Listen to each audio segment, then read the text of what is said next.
The day before my daughter's wedding, her fiancé told me, "You know what the perfect gift would be for us? For you to disappear from our lives and never be heard from again." So I granted his wish.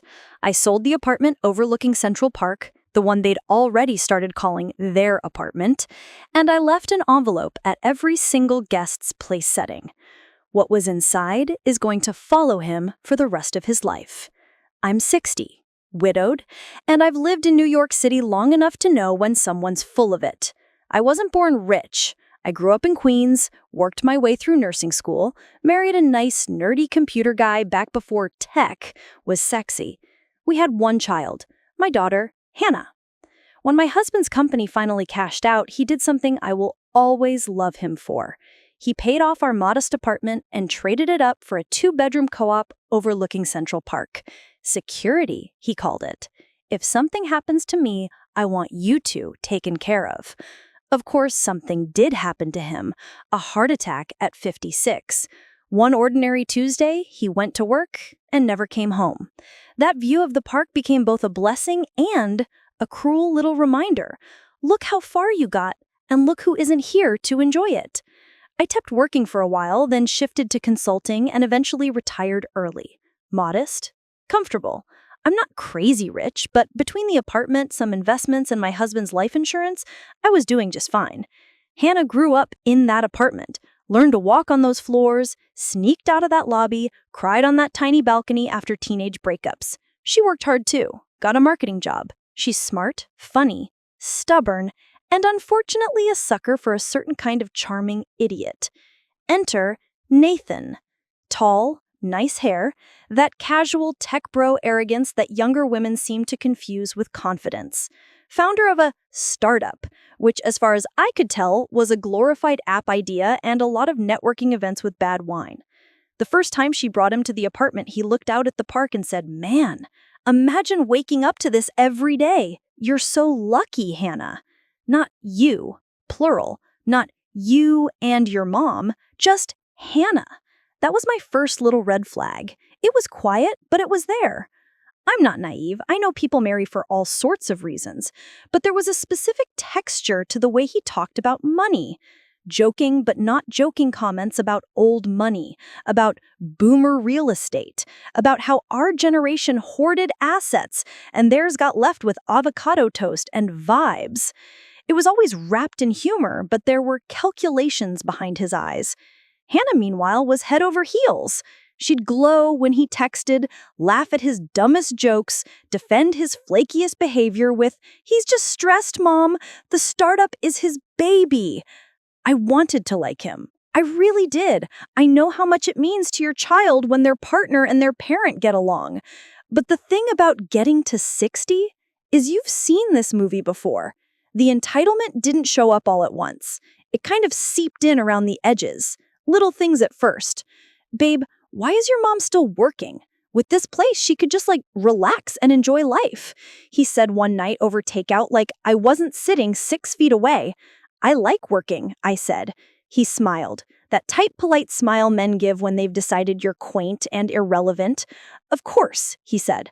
"I just mean, it's cool that you don't have to." Another time, he pointed at a water stain on the ceiling. "Building should really take care of that. Obviously, when we move in, we're gonna do some renovations.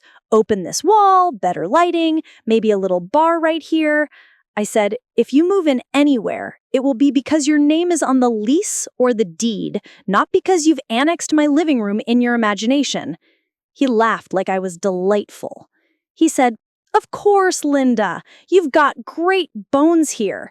Did he mean the apartment or me? I still don't know. Then there was the time I walked into the kitchen and overheard him on the phone, pacing by the window. "Dude, she's sitting on a gold mine," he said, lowering his voice, but not low enough. "Central Park West. Paid off, no mortgage. When Hannah and I get married, we're set. I mean, maybe not right away, but the generational transfer is real, man. We just have to be patient." I cleared my throat. His face went sheet white when he saw me. He scrambled for the mute button. "Hey, just talking to Derek about the wedding," he said, grinning too wide. "Oh," I said. "Is Derek the one who's going to inherit my apartment?" He stammered something about, just kidding, and you know how guys are, and Hannah leapt in to smooth it over. He's being silly, Mom. Don't take it so seriously. I had a choice in that moment. I could have read him the riot act. I wanted to. But you learn over time that people show you who they are if you let them talk long enough. So I just filed that little speech away in my mental cabinet. Then came the engagement.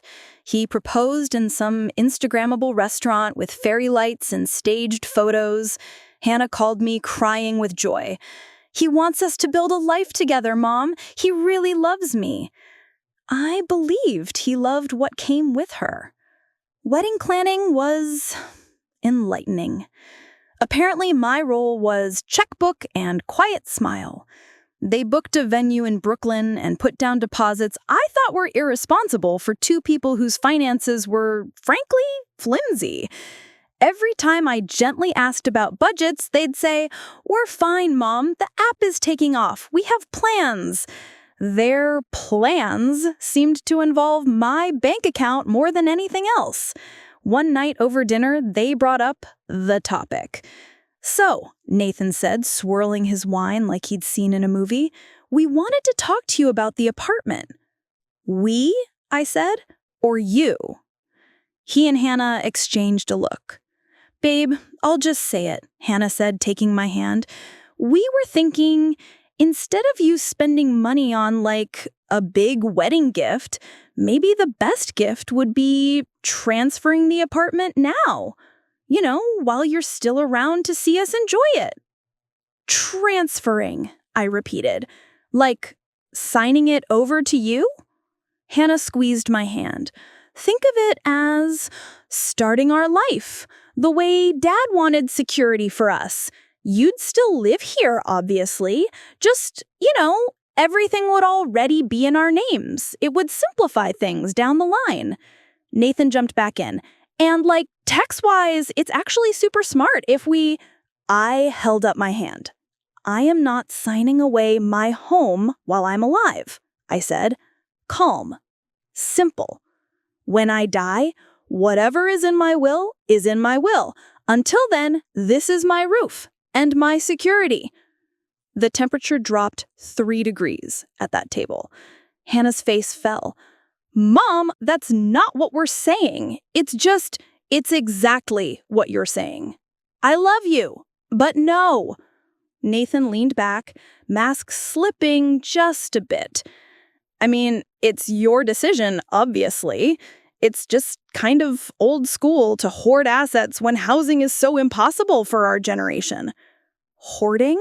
I raised an eyebrow. "I worked for 40 years. Your generation is perfectly capable of doing the same." Smiled, thin and tight. "Sure." After that, there was a subtle shift. Less warmth, more eye-rolling when they thought I wasn't looking. I was still footing a good portion of the rehearsal dinner and helping with some costs, but somehow no longer getting invited to certain planning meetings. Then small, passive-aggressive decisions started popping up. I found out from a group email that I was seated at a table with extended family and some HS friends of Nate's mom. Not with my siblings, not near the head table, certainly not with my daughter. I mentioned it to Hannah. "Oh, that's just how the planner organized it, Mom. Don't be sensitive," she said. "Right, the planner decided to stip the bride's only living parent in Siberia." I bit my tongue. I'd started talking to my lawyer again by then. Not because of them specifically. I'd been meaning to update my will now that 60 was looming in the rearview mirror, and my health insurance agent kept sending me cheery pamphlets with gray-haired couples walking on beaches. "Any big changes?" my lawyer asked. I thought about Nathan calling my apartment a gold mine. "Yes," I said. "I want to make sure my daughter is provided for. But I also want to make sure any partner she has won't be able to bully her or charm her into handing over everything." We restructured things. I put the apartment into a trust with some very specific conditions and protections. I didn't tell Hannah yet. I figured I'd wait until after the wedding to give her the full packet, when there wasn't a manipulative, money-hungry man whispering in her ear. And still, part of me hoped I was wrong. That stress and youth and wedding mania were making Nathan worse than he really was. Then came the day before the wedding. Rehearsal. Brooklyn.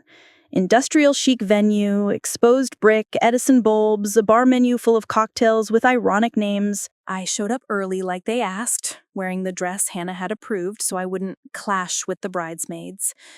I got a quick hug, a rushed hello, and then spent an hour standing around while they posed for artsy photos with the bridal party. Nathan was restless, snapping at the photographer, checking his phone every 5 seconds.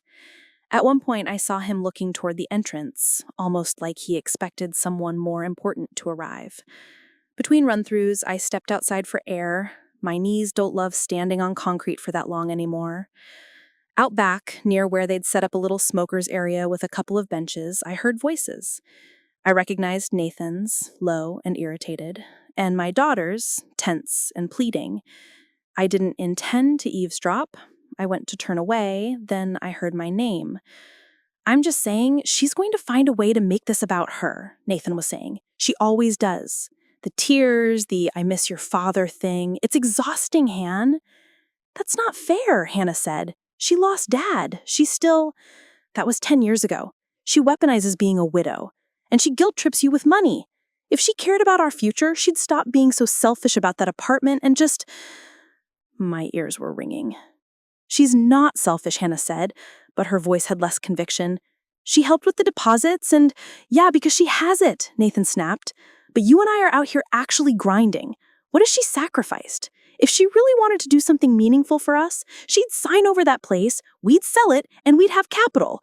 Instead, we're playing this game where she gets to hang on to power." Power. That's what this was to him. But it got worse. Look, you know what the perfect gift would be for us? For her to just disappear from our lives and never be heard from again. No guilt trips, no sad widow stories, no clinging. Just gone. Clean break. There was a pause.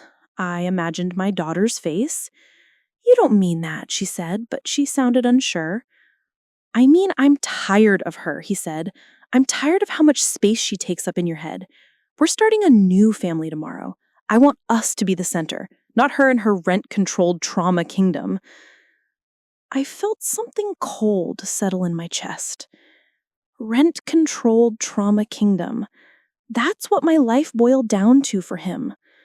And then, because of course he added, "And anyway, once we have the place, I don't care what she does. Move to Florida, join a cult, whatever. Just out." He didn't know I'd already moved the apartment into a trust. He thought he was plotting a heist, and the vault was wide open. I stepped around the corner then, because if I didn't, my legs might have given out. They both jumped. "How long have you been standing there?" Nathan demanded. "Long enough," I said. Hannah's eyes filled instantly. "Mom, it's not what it sounded like. He's just stressed. He didn't mean—" Nathan straightened his tie. "I was speaking honestly. Maybe not kindly, but honestly." I looked at my daughter. "Do you agree with him? Do you want me gone?" Her mouth opened, closed, opened. "Mom, I need you to not make this about you," she said, and that hurt more than I expected. "Tomorrow is my day. Please don't start something. Please." So that was my place. The problem, the potential embarrassment. I took a deep breath, the kind they teach you in grief counseling, where you feel every second of it. "Don't worry, I won't make tomorrow about me," I said quietly. I looked at Nathan. "You told me what the perfect gift would be. I heard you." He smirked, mistaking my calm for defeat. "Then we're good," he said. "See you tomorrow." "Oh, you will." I went home to my rent-controlled trauma kingdom. I stared out at the lights of Central Park, at the runners and late-night dog walkers. The city hummed like it always does, indifferent to my little family drama. I felt done. There's a particular stillness that comes with that decision. When you finally accept that you are not crazy, you are not overreacting, and someone really is exactly as cruel as your gut suspected, It's strangely clarifying. Enough, I said out loud in my empty kitchen. Enough. Here's the thing Nathan never understood about me. I'm not stupid, and I'm not helpless. I had already taken step 1 months ago when I put the apartment into a trust. Step 2 had been updating my will. Step 3 was making sure I had copies of every ugly little thing he'd said about money. Remember those phone calls I overheard? That wasn't the only one. Over the past few months, I'd started being quietly deliberate, saving text messages Hannah forwarded to me, screenshots of group chats where he'd joked about marrying up, a voice memo or two when he'd stepped out onto the balcony to take a call and forgot I was in the kitchen. Old habits die hard. In nursing, you document everything: dates, times, exact words. Not because you're paranoid, but because you've seen what happens when things go sideways and people suddenly don't remember what they agreed to. So I pulled up the folder on my laptop labeled House Papers, which actually held a subfolder called If I'm Right About Nathan. Inside were screenshots of his messages to a friend about locking in the CPW asset and playing the long game with the mother-in-law, a video clip from our apartment security camera, the one by the door he'd forgotten about, of him mocking my limp after a bad knee flare-up, telling Hannah she'd be on diaper duty in like 5 years with your mom if we don't get her settled somewhere cheaper. A copy of the draft email he'd helped Hannah write to me, asking for an advance on our inheritance. And now, fresh in my mind, I had his little perfect gift monologue. I sat down, opened a blank document, and started writing what would become the note in those envelopes. I knew my audience, my family, my friends, his family, his colleagues, his investors. I knew who was flying in, who was local. I knew which relationships mattered to him. This wasn't going to be a rant. I was not going to sound hysterical, bitter, or unhinged. I was going to sound exactly like what I am, a 60-year-old woman who has had enough and has receipts. And I was going to do exactly what he asked: disappear from his life, just not in the way he expected. Then I called my lawyer. Ellen, I said, hypothetically, if I wanted to sell the apartment quickly, how fast could that happen with a cash buyer, no mortgage? She was quiet for a second. You're serious? Very, I said. Well, she said, shifting into professional mode, the trust owns it now, so it's a bit cleaner. We'd need a buyer who can close fast, but in this market, honestly, you could have a signed contract in days if we find the right person. But Linda, you sure? That place is full of ghosts and expectations, I said. I'm ready. We had actually had this conversation before, in softer terms. I'd mentioned maybe moving somewhere quieter, somewhere where the building board didn't treat my existence as a monthly problem to manage. She said, you remember that woman I told you about? The one who missed out on your unit years ago? She told me if you ever wanted to sell, she'd be first in line. All cash, no financing. You want me to call her? Yes, I said. Today. While she worked her magic, I worked mine. The note took shape. It started with something simple. Dear friends and family, if you're reading this, it means you're celebrating what was supposed to be my daughter's wedding day. I wish I were there with you, truly, but the groom requested very specifically that I disappear from their lives as his ideal wedding gift. I have chosen to honor that request. Then I laid it out, calm, factual. I included dates, quotes, and screenshot printouts of his more charming remarks, labeled and numbered as Exhibit A, Exhibit B, like a little courtroom packet. I wrote, I was raised to believe that marriage is a partnership built on respect, empathy, and honesty. I have watched with increasing concern as Nathan has spoken about my daughter and about my home as transactions, assets, and burdens. I will not detail every comment here, but I have included several examples on the attached pages. They are not jokes. They are patterns. Then I explained the apartment situation. For clarity, because there has been a great deal of assumption, the apartment overlooking Central Park, which many have been told is our wedding gift to the couple, was never promised as such. It is my home and a protected asset in a trust. However, out of respect for Nathan's request that I disappear from their lives and his clear resentment of my continued presence in this city, I have done the next best thing. As of yesterday afternoon, the trust entered a binding contract to sell the apartment to a third party. I have accepted an all-cash offer and will be vacating within the agreed time frame. Then I added the twist. The proceeds from this sale will not be available to Nathan. In consultation with my attorney, I have redirected the bulk of these funds into a new trust for my daughter's long-term security and well-being, with strict protections that prevent current or future spouses from accessing or coercing her out of these assets. She will learn the details privately at a later date. In other words, the CPW asset, as Nathan has referred to it in messages to his friends, no longer exists in a way that benefits him. I made sure to be kind, even then, to Hannah. If the marriage you are celebrating today goes forward, I hope my daughter finds the courage to insist on mutual respect and emotional safety. If it does not, I hope she finds the strength to leave, knowing she is not trapped financially. Either way, my choice today is to remove myself from proximity to someone who sees me as an obstacle, rather than a parent. I closed with, "Please do not reach out to me today at the event. I am following instructions and disappearing from Nathan's life. But I wanted you all to know why my chair is empty. With love, Linda." At the bottom, in smaller print, "P.S. If you are a business partner or investor of Nathan's and would like corroborating documentation or to verify the attached messages, you may contact my attorney, Ellen, last name, at law firm. She has full copies and timestamps. Not a threat, just information." I printed 120 copies of that note and 120 sets of the exhibits. I slid them into ivory envelopes that matched the wedding's color palette, because I am petty and detail-oriented. On the front of each envelope, in blue ink, I wrote, "Please open after the first toast." Then I called the venue, asked for the coordinator, and used my firmest mom voice. "Hi, this is Linda, last name, mother of the bride. I need a small favor," I said. Turns out, if you've been charming and polite to every vendor for months, they're very willing to help you with small favors. I asked her to place an envelope at each seat, including the head table.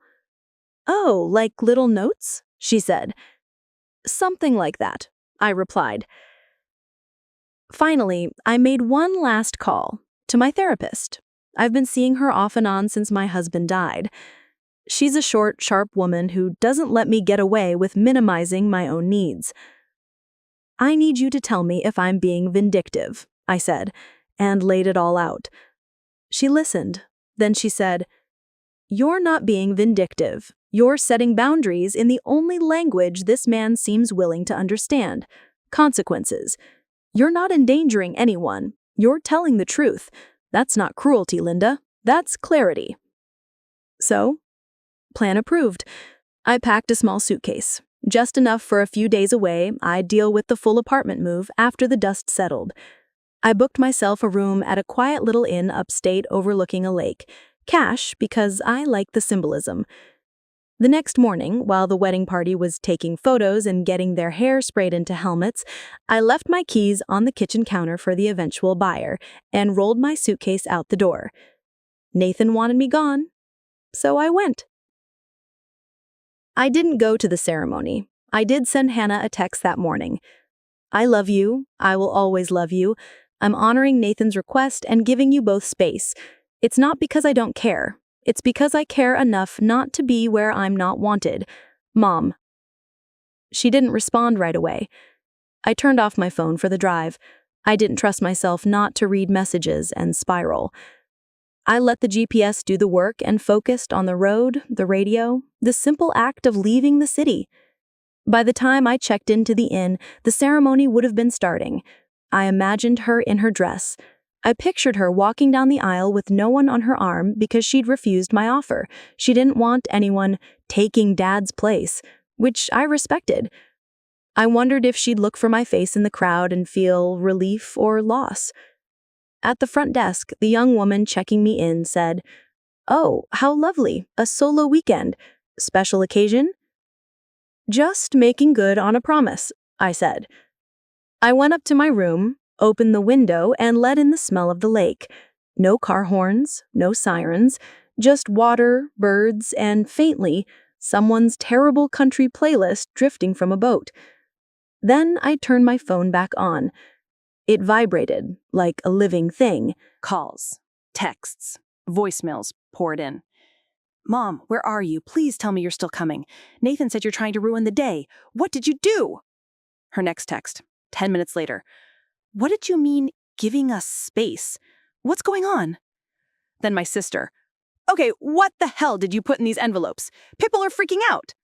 Then, I love you, but wow, Linda. Then my brother. Holy crap. Then an unknown number. I later learned it was one of Nathan's college buddies. Respect. Absolute nuclear level respect. Voicemail from Nathan's mother. Tearful. Angry. I don't know what kind of sick game you're playing, she said, but you have humiliated my son in front of our whole family. Those messages, those quotes, you twisted them. You planned this. You vindictive. I deleted it.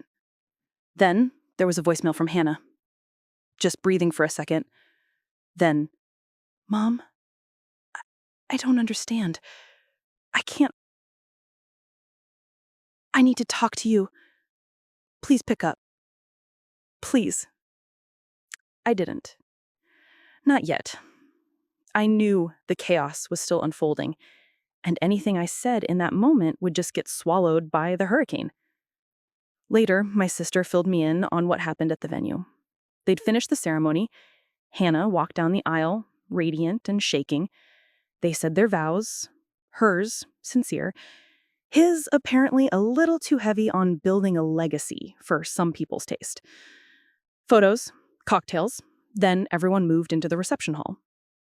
At each place setting, menu, name card, little favor box, and an ivory envelope. Some people thought it was a sweet note from the couple and opened it right away. Others waited, obeying the after the first toast instruction. Nathan saw the envelopes at the head table and supposedly frowned, but didn't think much of it. The kid is not, as it turns out, all that bright. Dinner started. The DJ did his thing. First dance. Father-daughter dance replaced by a little tribute to my late husband that my nephew had put together. I'd signed off on that before everything went sideways. I'm glad they kept it. He deserved to be there in some way. Then, the toasts. Best man goes first. Standard college stories, some jokes about Nathan's hustle, a mention of how he'd always said he'd marry rich. Laughter. Thinner than it should have been, given that half the room was now mentally connecting dots with Exhibit C in their envelope. Maid of honor talks about Hannah's big heart, her loyalty, the way she always sees the best in people even when they don't deserve it. A few guests, envelope in hand, glance at Nathan. Then the DJ announces, and now a special note from the mother of the bride. Except, I wasn't there. The coordinator, bless her, had apparently been told, please read the note in the envelope now. So she did.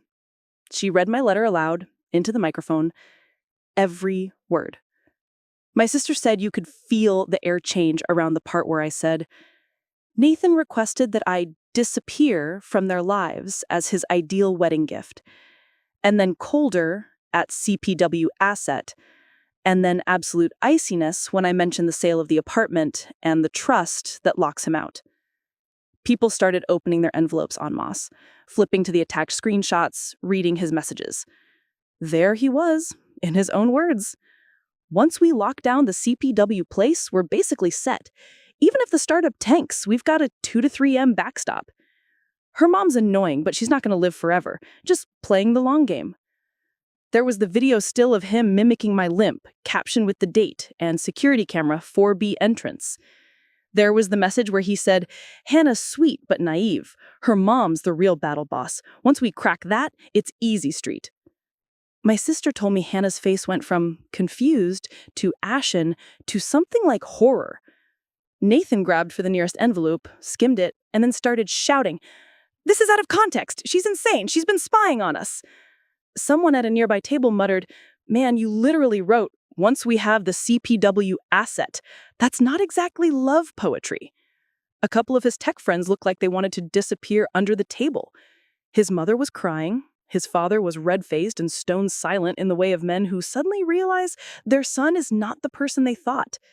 Then one of his investors, yes, he had invited them because of course he had, stood up and walked over. "Is this real?" the man asked him, holding the pages.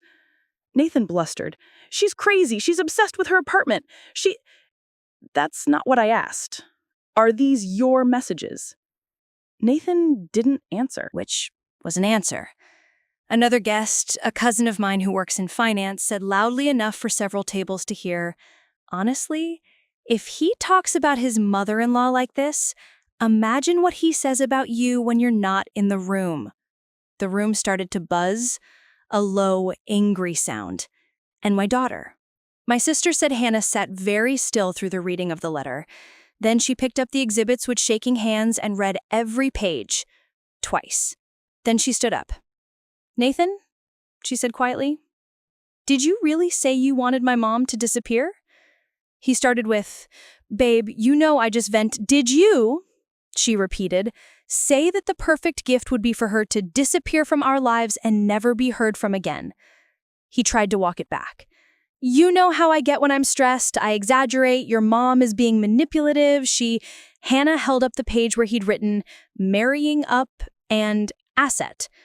"Did you tell Derek you're locking in the CPW asset with me?" she asked. "Am I a person to you or a strategy?" Murmurs now. Phones out, people texting under the table. It takes seconds for a story to start spreading in a room that big. Nathan looked around, realized the room was not with him, and did what cowards do. He doubled down. "Your mother is obsessed with control," he hissed. "She's mad she can't be the center of attention today, so she pulled this." "Don't talk about her like that," Hannah snapped. My sister told me that's when she knew the tide had fully turned. Hannah looked at the coordinator, at the guests, at the envelopes. "I'm so sorry," she said into the microphone, voice breaking. "I didn't know. I knew he was stressed. I thought he was just venting. I didn't know it was like this." She took off her ring. Very calmly, no theatrics. Then she set it on the table in front of him. "I'm not doing this. Not with someone who talks about my mother like she's a problem to solve, and about me like I'm a line item." She walked off the little stage area, heels clicking, and headed for the exit. Nathan followed, grabbing her arm. "Don't you dare walk away from me and embarrass me in front of—" She pulled free.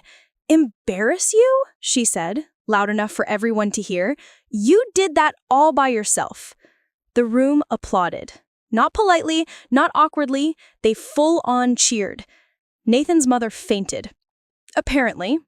I wasn't there, but knowing her, I find it plausible. My family gathered around Hannah as she sobbed in a side room.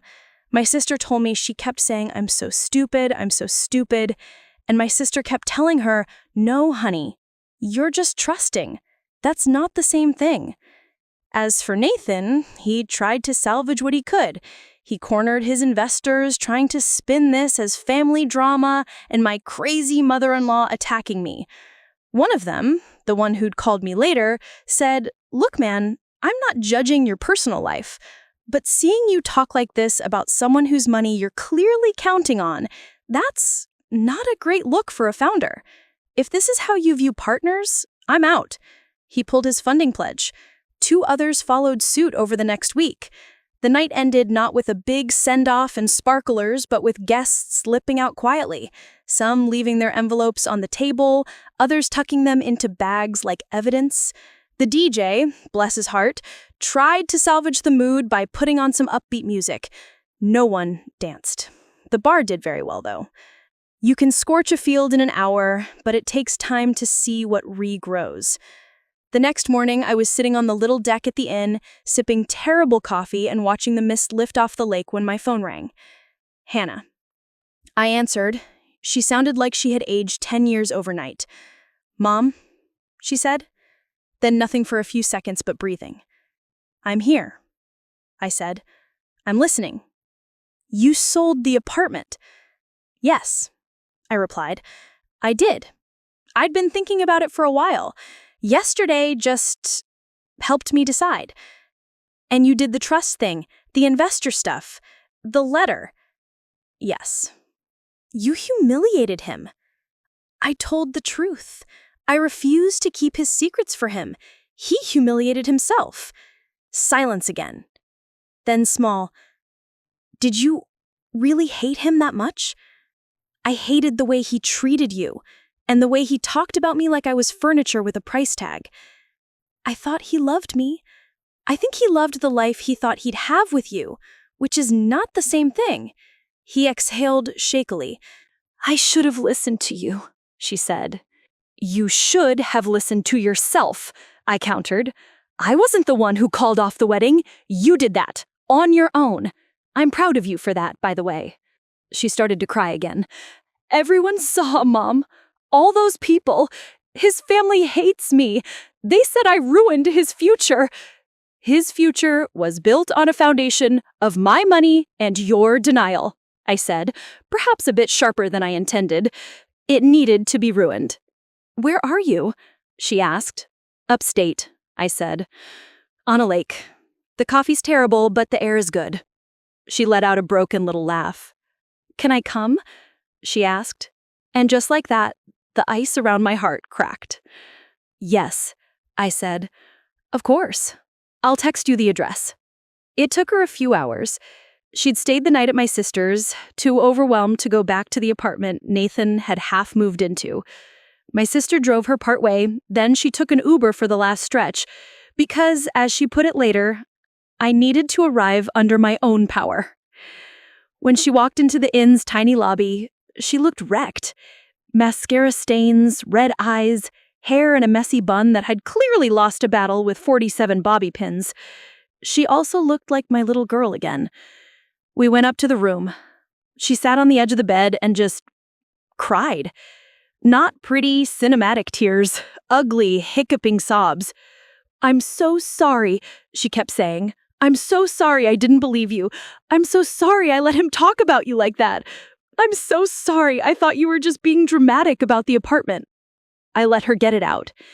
Then I said the thing I wish someone had said to me when I was younger and making my own mistakes. You're allowed to be wrong about people, I said. It doesn't make you stupid. It makes you human. What matters is what you do once you see them clearly. She sniffled. I walked away, she said. You did, I agreed. That took courage. Many people don't. We spent the day talking, really talking. About my grief after her father died, about how lonely I'd been, about how lonely she'd been, watching me retreat into my apartment like a turtle into its shell, about how Nathan had swooped in right at the point where she was most vulnerable, saying all the right words. I told her about the trust, about how the apartment sale proceeds would be structured. So, I don't get it right away, she said. No, I said. You get access in stages. There's money for you to live, for therapy if you want it, for continuing education if you decide to make a change, but no one can marry you and then pressure you to share it. And if you ever decide to have kids, they'll be protected too. She absorbed that. So you still want me to have it? She asked. After all this? Yes, I said simply. You are my daughter. That hasn't changed. I'm angry at your choices, not at your existence. She nodded slowly. And Nathan? She asked. Nathan, I said, is someone else's problem now. Not entirely, as it turned out. In the weeks that followed, the fallout continued. His investors pulled out, as promised. One of them did, in fact, call my attorney for verification, and she, within the bounds of what I had authorized, confirmed the authenticity of the messages. They decided they did not want their capital managed by a man who thought of people as assets in quite that way. Word got around in his little startup community. Not officially, of course. No one sent a press release, but people talk. Founders, investors, they all go to the same events, drink the same bad wine. He's the guy whose wedding imploded because he was trying to marry into a Central Park apartment is not the kind of reputation you shake easily. His mother tried to mount a PR defense within the family. She called my siblings, crying about how cruel I'd been, how I'd ruined his big day. My brother, blessed him, said maybe he should have kept his mouth shut then, and hung up. Hannah blocked his number for a while, then unblocked, had one last conversation where she said, "You can stop telling people my mom is crazy. She had the receipts. That's the problem. Not her. You." He told her she'd regret this when she was living in a shoebox with a cat instead of a real life. She looked around the room at my sister's comfortable, cat-filled house and thought, I could do worse. He ended up leaving the city, last I heard. Moved back in with his parents in New Jersey to regroup. His LinkedIn got very vague. The app still exists in some forlorn corner of the internet, but without funding, it's just a pretty front end with no future. As for me, the apartment sale went through without a hitch. The buyer was ecstatic. I cried when I handed over the keys, not because I regretted the decision, but because endings tend to pull on every thread of memory in your brain. Hannah and I helped each other pack. We found her kindergarten drawings in the back of a closet, old birthday cards from her father, his notes to me tucked inside cookbooks. "This was our life," she said softly. "It still is," I replied, "just in a different container." I bought a smaller place, still in New York, but in a quieter neighborhood, with an elevator that doesn't judge me for my bad knee, and a balcony big enough for 2 chairs and some stubborn herbs. The view is of a tree-lined street instead of the park. It's less cinematic, more livable. Hannah didn't move in with me. I'm glad. She got a roommate in Brooklyn, someone she met through work who actually uses words like boundaries and red flags unironically. She started going to therapy too. She sent me a screenshot of a text from her therapist one day that said, "Your mother was protecting herself and you. That's not abandonment." She's dating again, slowly. No one's serious yet, but the last one she told me about was a school teacher who rents a studio in Queens and doesn't have a single strategy or asset comment on his social media. Progress. Sometimes I think about that line of his, "You're nothing to us anymore." It used to sting. Now it makes me oddly grateful, because buried in that cruelty was a gift. Honesty. He said the quiet part out loud. He told me exactly how little he valued me. The difference between 30-year-old me and 60-year-old me is simple. I believe people when they show me who they are, and I'm no longer afraid to walk away, or to let them walk away from me. Nathan wanted me gone so he could have my view, my security, my daughter, without my inconvenient personality and boundaries attached. He got his wish. I'm gone from his life. But I took the view with me. I took my security with me, and my daughter, bless her, eventually chose to step out of his shadow and back into the light of people who actually love her. As for the envelopes, every so often at a family event, someone will say, "Remember that wedding?" And everyone will groan and laugh and shake their heads. What kind of person does that? One cousin asked me once, half admiring, half horrified. The kind who's been told she's nothing and knows deep down that's a lie. If you're ever tempted to tell someone like me, someone who has survived burying a husband, raising a child, building a life from scratch, that she's nothing, I'd advise you to reconsider. We've lost enough already. We have less than zero interest in losing ourselves, too. So another story of my grandmother has end, and be clicking here you will have when more such stories.